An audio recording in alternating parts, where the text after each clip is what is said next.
There we go. All right, here we go. And action. Daisy.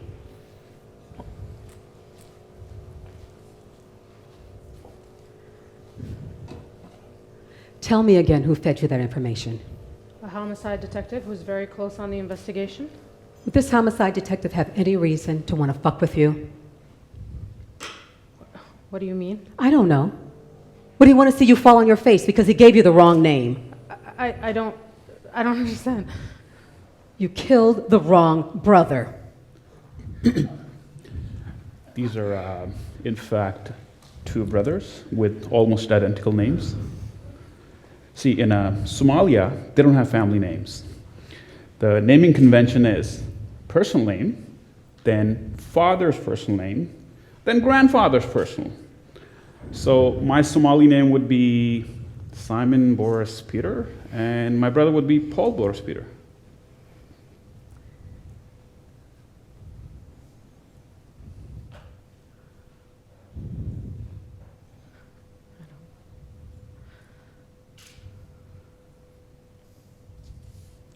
Yes, you killed the wrong brother. The real victim is Khalid Farouk Solomon, 18, an A student at Southport School for the Arts.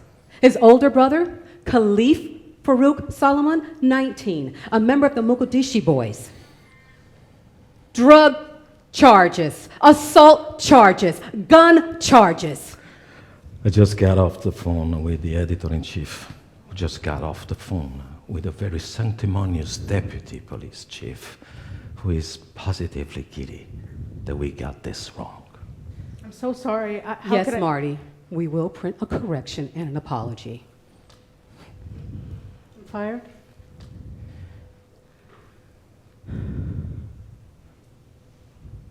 Not today. First, you're going to go and apologize to the family. Then you're going to work with Simon on a feel-good story about Khalid. Khalid. Maybe he was dealing drugs or not. But it's our screw-up. So find something good to say about him. And then you're done with the story. Go.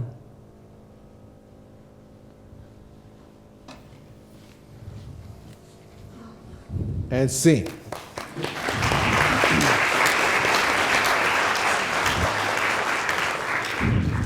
Okay, so off the top, I would love for you to scare her more. Okay. You should scare every one of us. Everyone in the audience should be scared. All right. And you should be scared too. Like everybody should be scared. Like even when you're saying Daisy, that should be enough to scare the fuck out of you as you're coming. Do I got another smaller chair? Because I'd love to get you on a chair because you're floating in space. Oh, there we go. There you go. Nice. So you're floating in space there. So you can give me something like that. That would be nice. And then as you're getting this information, as she asks you, tell me again who fed you the information. You're kind of like, everything's fine as far as you're concerned. And so this is kind of, this first line here, just let it process, hear it, and just sort of slowly walk us through it. And then when she says you want to fuck with you, it's like, whoa, react to that in the moment. So just like, let's again, as you're gonna kill her, it's like, I want you to put the fear of holy God into her. Gotcha. And just go to town with it. Mm-hmm. This is one scene where you can go to town. Great. Okay? And it's like, you're like, thank God it's not me. Okay? And then when you're explaining it to her, when you're explaining about the naming convention, there's a little nervousness in there. You're trying to calm her down, but also you're her friend. Okay. So you're trying to calm her down, trying to just explain to her, this is where your error was. Okay. And you dropped a line here, brothers. Oh, I did, yeah. Yeah, so you drop, bring that back, and then because that line gives me a lot of oh, fuck, right? It all rushes in. I made a mistake. And so you expect her to be fired, and when she says she's not gonna fire her, that should be a surprise. Should be a surprise. And then you could say, again, just got off the phone with the editor-in-chief. Yeah, it's a bit more of a deal. Because you guys are the mom and pop. Yeah. You're the head lawyer, you're the general counsel for the paper. So you come down with not as much holy hell, but some holy hell. Yeah. You got the junior version of the holy hell, and she's got the senior version. Okay. All right. So let's have that, and then you can, again, like you're trying to calm yourself down, but you don't calm yourself down. Okay. You try, and then you fail miserably at calming yourself down. Okay. Let's see it again. We're going to turn it up to 11. Okay. Here we go. And action. Daisy!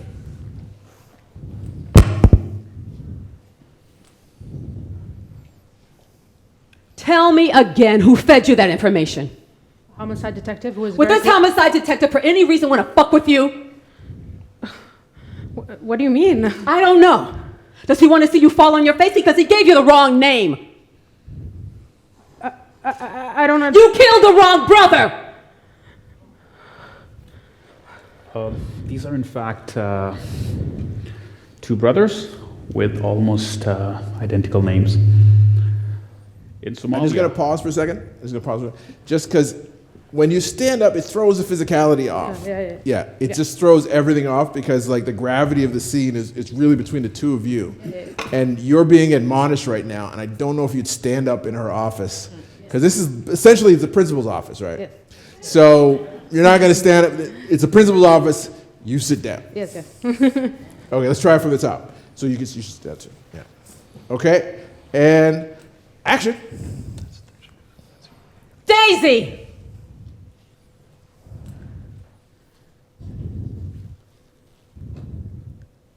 Tell me again who fed you that information.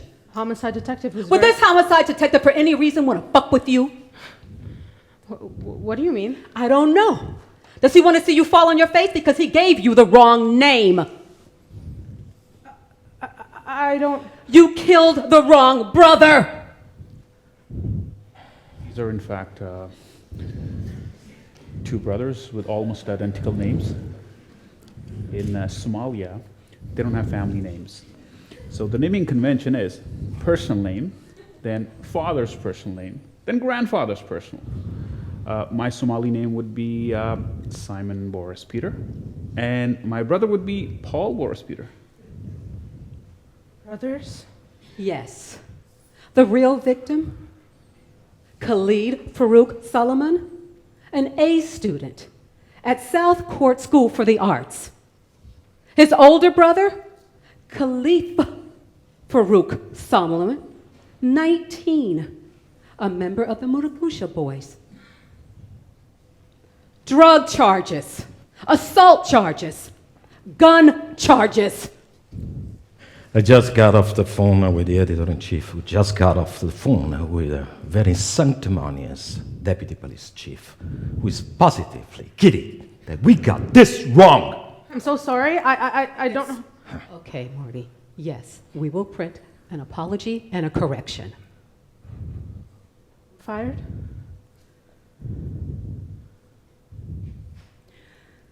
Not today. What you're going to do first is you're going to go to the apology to the family. Then you're going to work with Simon on a feel-good story. Maybe he was dealing drugs or not. But it's our screw-up. So find something good to say about him. Then you're done with the story. Go.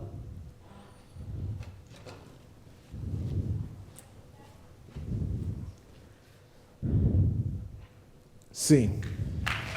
Yeah. Nice. Were you afraid of her? Were you afraid of her this time? Yeah.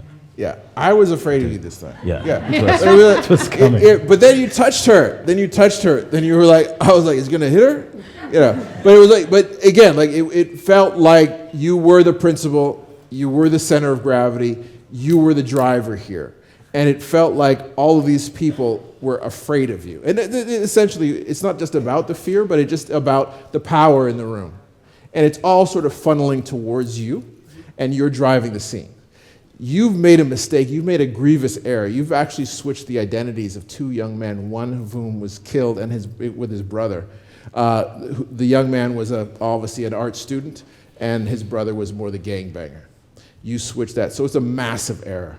So I'd love, like, if we were to do this further, it's about feeling all of that and seeing all of that weigh on you.